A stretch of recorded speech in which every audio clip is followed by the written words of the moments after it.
Good evening. Below are listener-friendly, topic-by-topic scripts in English, each condensed into 3 to 4 clear lines while preserving the key facts. Topic 1. JPMorgan says it closed former President Trump's bank accounts about a month after the Jan 6 attack. JPMorgan disclosed in court documents that on February 19, 2021, the bank notified former President Donald Trump and some related entities that it would close certain accounts, a decision former COO Daniel Wilkening testified about. The accounts included JPMorgan private bank and commercial bank accounts. The bank's letter did not specify detailed reasons and gave Trump's side until April 19, 2021, to move funds.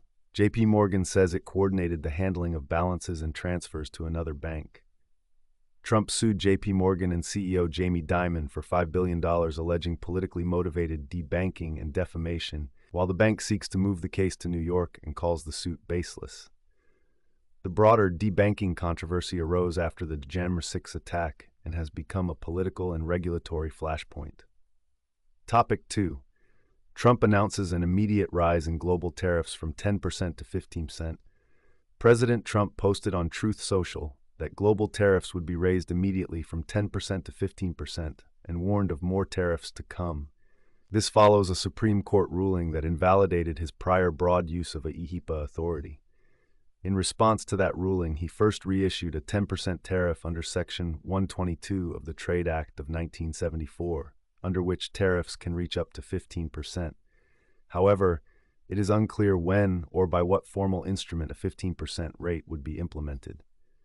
Section 122 tariffs are temporary for up to 150 days without congressional approval. Impacts differ by country. Some, like Brazil and India, could benefit, while others, such as Argentina, Australia, and the UK, could face higher burdens. Markets moved after the court ruling. Refunds to importers could be large. Retail effects are mixed, and the move may affect trade ties with China and the March Beijing visit, while the administration considers other trade authorities.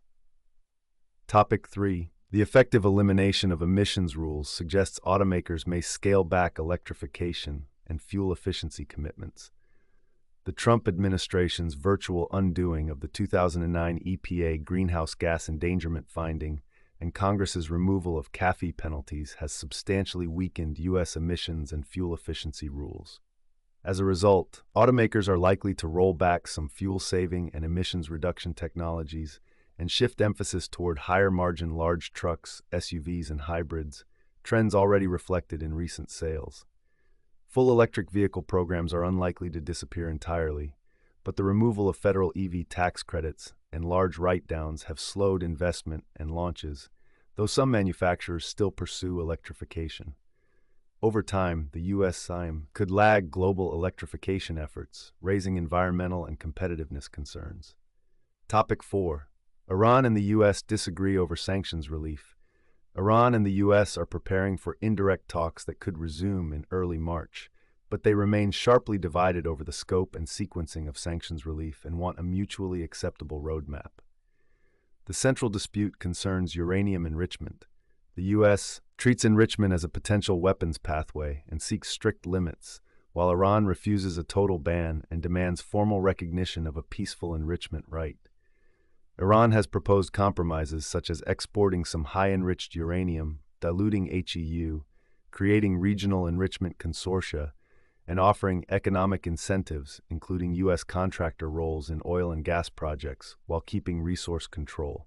It says partial agreements are possible. Military tensions and threats of retaliation heighten the risk of escalation, and additional rounds of negotiation will be required to bridge core differences.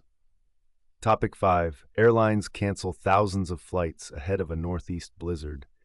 A major nor'easter is forecast to hit the northeast Sunday night into Monday wit.